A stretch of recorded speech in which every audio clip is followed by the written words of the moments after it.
سلام عرض می‌کنیم خدمت همراهان عزیز.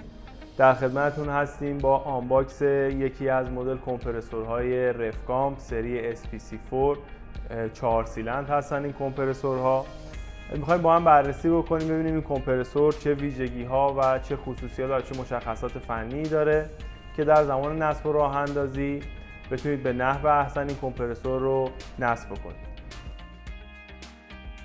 بعد از تحویل کمپرسور با باز کردن پالت کمپرسور یک سری متعلقات داخل پالت وجود داره، از جمله دفترچه راهنمای این کمپرسور که یک سری مشخصات فنی داخلش آوردن که تو ادامه با هم بررسی میکنیم.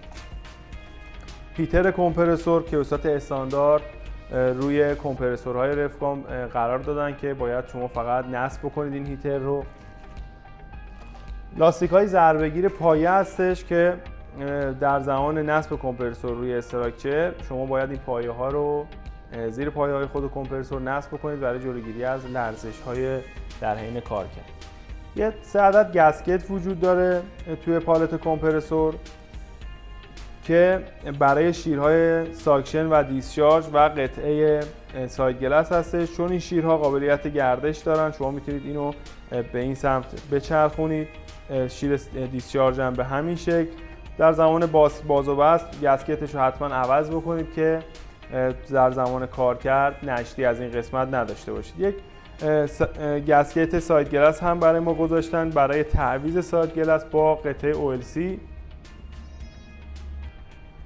جعبه برق کمپرسور توی کمپرسورهای سری SPC رفکامپ با IP 54 هستش که شما میتونید کمپرسور توی فضای باز نصب بکنید. بعد از باز کردن جعبه برق، پشت جعبه برق یک نقشه الکتریکی برای ما گذاشتن که قسمت فرمان و قسمت سیمکشی قطعه INT 69 سری B2 و نحوه راه اندازی تو حالت ستاره و مثلث رو برای ما آورده که میتونیم ازش استفاده بکنیم. خود جعبه برق کمپرسور هستش که از 3 قسمت تشکیل شده.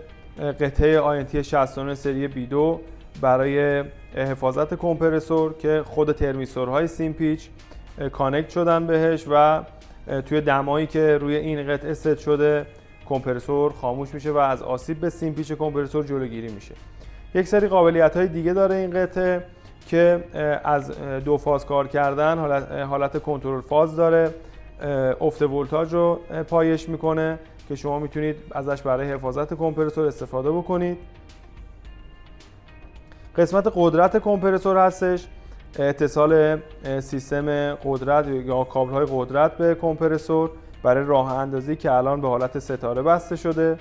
یک ترمینالی هم اینجا برای ما گذاشتن برای قسمت مدار فرمان هستش که میتونیم خیلی مرتب از این ترمینال استفاده بکنیم و سیم کشیمون رو انجام بدیم. شیر ساکشن و دیسچارج توی کمپرسورهای سری SPC قابلیت گردش دارن به 2 جهت که شما میتونید این رو جابجا بکنید با گسکت هایی که برای ما گذاشتن و تعویض گسکت میتونیم خیلی راحت این کار رو انجام بدیم.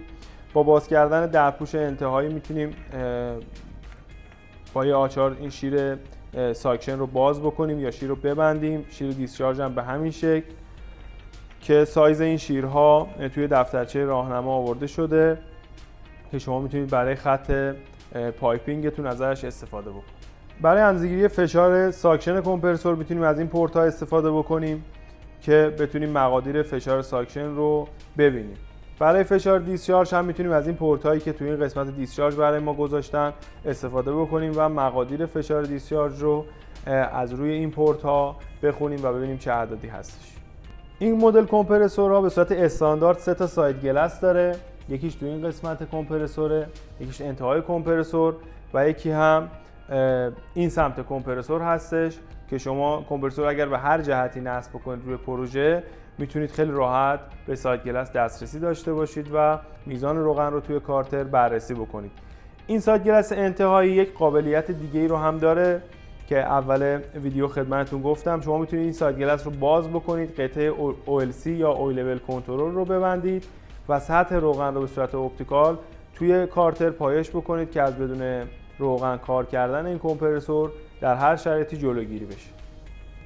یک برچسب روی بدنه کمپرسور داریم ما که میزان روغن رو تو حالت ماکسیموم و مینیموم توی سایت گلس شما حتما باید بررسی بکنید که اگر کمتر یا بیشتر از این میزان بود حتما سیستمتون رو بررسی بکنید. کمپرسور نباید از این حالت مینیمومش کمتر روغن داشته باشه به دلیل اینکه حتما به قطعات متحرک آسیب میرسه. بعد از باز کردن پالت کمپرسور در زمان نصب کمپرسور حتما به پلاک کمپرسور دقت بکنید. پلاک کمپرسور تمام مشخصات اولیه رو برای شما آورده، از مدل کمپرسور، شماره سریال، سال ساخت کمپرسور، مشخصات الکتریکی 3 فاز 50 هرتز هستش، ولتاژ راه اندازی، جریان لحظه استارت و جریان حالت بار کامل یا فول لود آمپر هستش. خدمتتون عرض کنم که دیسپلیسمنت رو آورده برای ما، وزن کمپرسور، نوع روغن که این کمپرسور از نوع مینرال هستش روغنش، و فشار تست کمپرسور که در زمان راه اندازی این کمپرسور حتما به این نکات باید دقت بکنید. این کمپرسور برخلاف مدل های دیگه رفکام توی مدل اسب بخار رو نیاورده، دیسپلیسمنت رو آورده برای ما. یعنی این کمپرسور 19 متر مکعب بر ساعت دیسپلیسمنت یا همون حجم جابجاییش هستش